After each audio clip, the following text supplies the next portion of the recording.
દિવસોમાં હવે ગમે ત્યારે લોકસભા 2024ની ચૂંટણી જાહેર થઈ શકે છે। ભાવનગર લોકસભા બેઠક પર વર્ષોથી ભાજપના કબજામાં છે।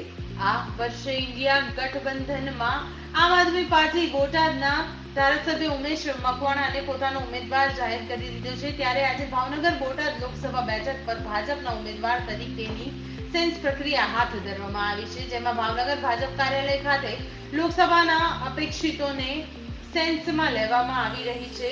આ સેન્સ પ્રક્રિયા માટે પ્રદેશમાંથી ઝવેરીભાઈ ઠકરાર, હેમાલીબેન બોઘાવાલા અને માનસિંહભાઈ પરમાર ભાવનગર આવી પહોંચ્યા છે। ત્યારે જોવું રહ્યું કે આખરે આ ચૂંટણીમાં ટિકિટ કોને ફાળી જાય છે અને કોણ બનશે ભાવનગર બોટાદ લોકસભા બેઠકનો ભાજપનો ઉમેદવાર। આજે અમે પાર્ટીની જે પ્રક્રિયા હોય છે એ રીતે પાર્ટીના અનેક પ્રકારના કાર્યક્રમો હોય છે।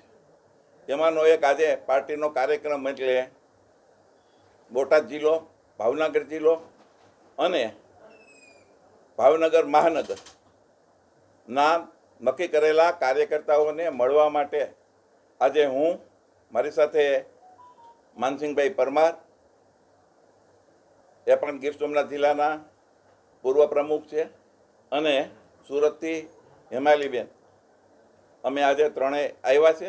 આજે ત્રણેય જિલ્લાઓના જે કાર્યકર્તાઓ છે, 2 જિલ્લા અને 1 મહાનગરના, એમને મળવાના છે, એમની સાથે બેસવાના છે। લોકસભાના ચૂંટણીની પ્રક્રિયા તો સતત ચાલતી જ હોય છે અને અમારા ભાજપમાં અનેક પ્રકારના કાર્યક્રમો પણ ચાલતા હોય છે।